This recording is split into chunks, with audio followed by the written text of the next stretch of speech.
Prime Minister Datuk Seri Anwar Ibrahim says Malaysia is also praying for the well-being of Muslims and all communities impacted by the incident.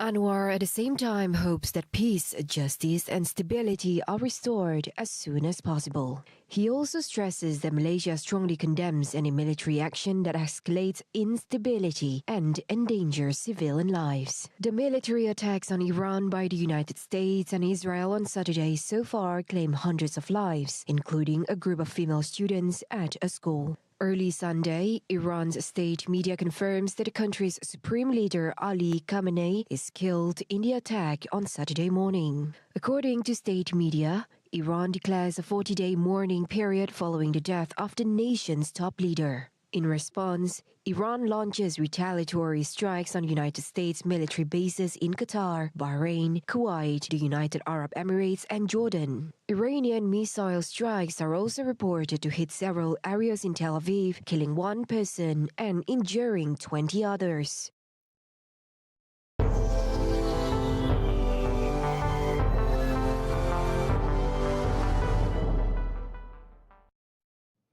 Iranian state media confirms the death of Supreme Leader Ayatollah Ali Khamenei after the exchange of strikes between the Middle Eastern country and the US-Israel allyship. Multiple news agencies, namely Tasnim, Mehr and Press TV, announced earlier today that the 86-year-old leader had been martyred in the attack. Official statement read, quote, "The Supreme Leader of the Islamic Revolution, Ayatollah Ali Khamenei, was killed in a joint attack by the criminal America and the Zionist regime. The leader was killed while carrying out his assigned duties and was present at his workplace." It went on to say the death of Khamenei will never go unanswered and will mark a new chapter in the history of the Islamic and Shiite world, while announcing a 40 days of public mourning. Now, initially, when Khamenei's death was announced by the Western world, a lot of Iranians did not believe it was true. But when the truth had dawned, they took it to the streets of Tehran to express their deep sorrow while condemning the actions of America and Israel. Take a look. دیشب گفتیم تا صبح گفتیم خدا کنه دروغ باشه نبود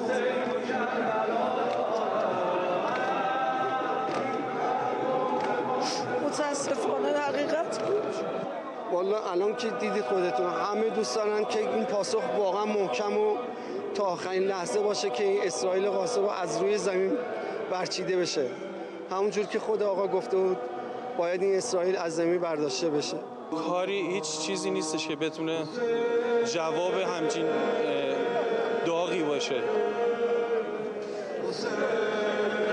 شاید باید کل اسرائیل با خاک یکسان بشه شاید باید نتانیاهو حتما کشته بشه شاید یه خورده داغ دلمون سرد بشه ولی باز همینه که گفتم اصلا جوابش نیست The US-Iran conflict has significantly impacted global aviation operations and is poised to have a near-term impact on global aviation, with aggregate industry costs potentially exceeding $1 billion. Thousands of Middle Eastern flights have been cancelled and airspace in the region has been closed. Major carriers, including Qatar Airways, Saudia and Abu Dhabi-based airlines, have suspended or cancelled multiple flights since yesterday.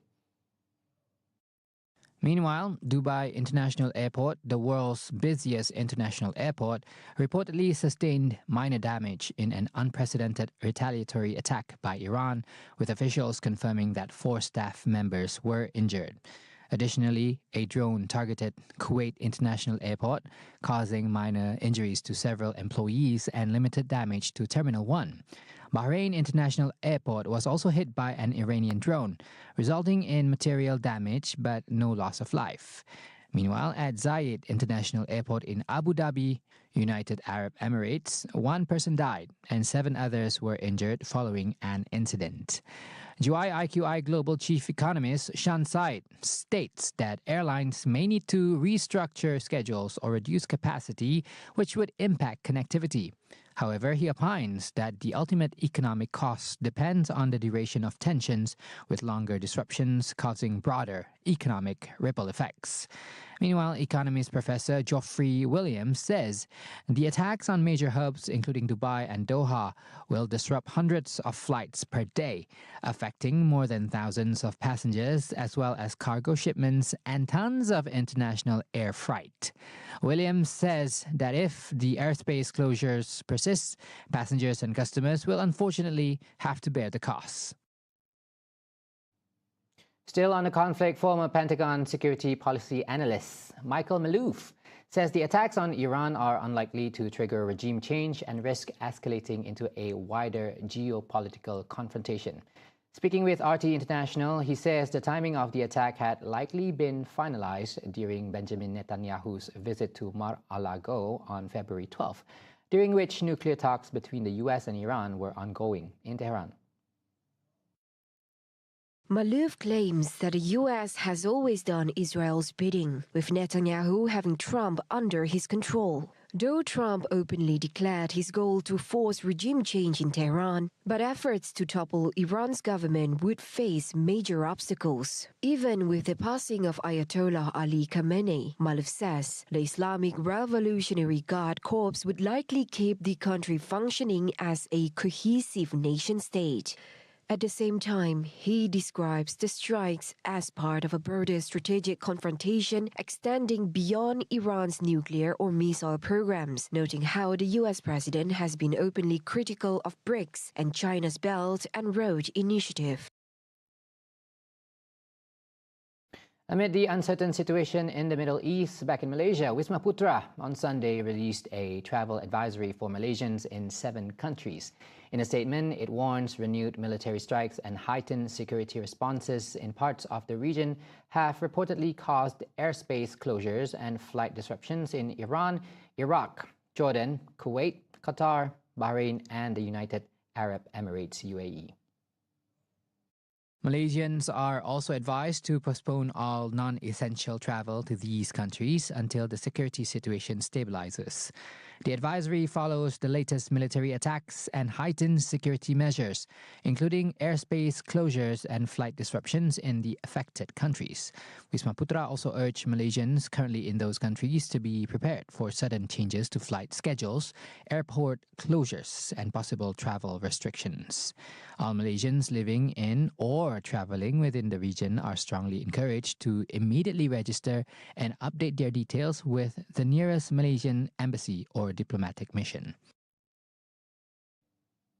Malaysia Aviation Group MAG has announced the cancellation of 20 flights to Doha, Jeddah and Medina starting yesterday through March 4th, 2026 due to the escalating conflict in the Middle East. The national carrier states the decision was made following airspace closures in several parts of the region.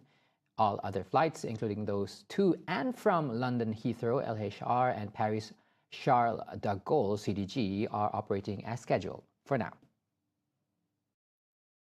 Malaysia Airlines further states the safety of passengers and crew remains its top priority. Affected passengers will be notified and are advised to update their contact details via the My Booking portal to receive the latest updates.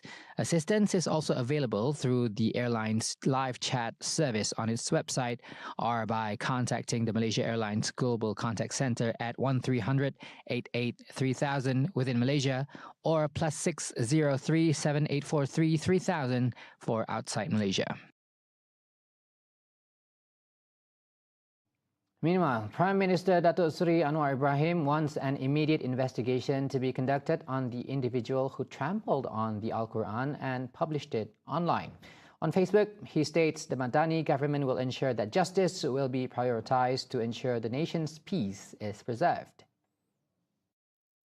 Previously, media reported that a student from University Malaysia Pahang, Al-Sultan Abdullah UMPSA, was remanded to assist in investigations into a case of insulting Islam by stepping on the Quran. The individual later apologized for uploading the image. Following that, Kuantan District Police Chief Assistant Commissioner Ashahari Abu Sama informed that the remand of the 21-year-old man, which was supposed to end on Saturday, has been extended until March 3rd. The remand was imposed on the university student after receiving instructions from the Deputy Public Prosecutor DPP for several further actions to be taken to complete the investigation.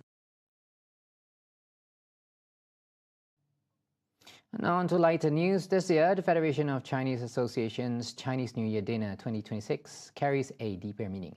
Instead of a traditional ballroom, tonight, community leaders gathered alongside over 800 guests gathered at the newly completed headquarters of the Unit for Other Religions, Unifor.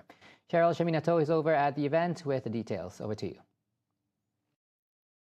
And that's right, Yusuf, a very packed hall here tonight at the Unifor Complex headquarters here, where over 800 gathered for the Federation of Chinese Associations Chinese New Year Dinner 2026 this year. And a very fruitful announcement earlier on, which we had a text speech read by our Sarawak Deputy Premier, Dr. Ahmad Douglas Uga Umbas, reading a text speech of our Sarawak Premier, Dr. Pani Tan Sri Abang Johari Tunopeng, that he has approved a 200,000 ringgit grant for the Federation this year, right here on the 13th night of Chinese New Year. And that is, of course, to spearhead more and more projects and allocations, which is set to benefit the Chinese community.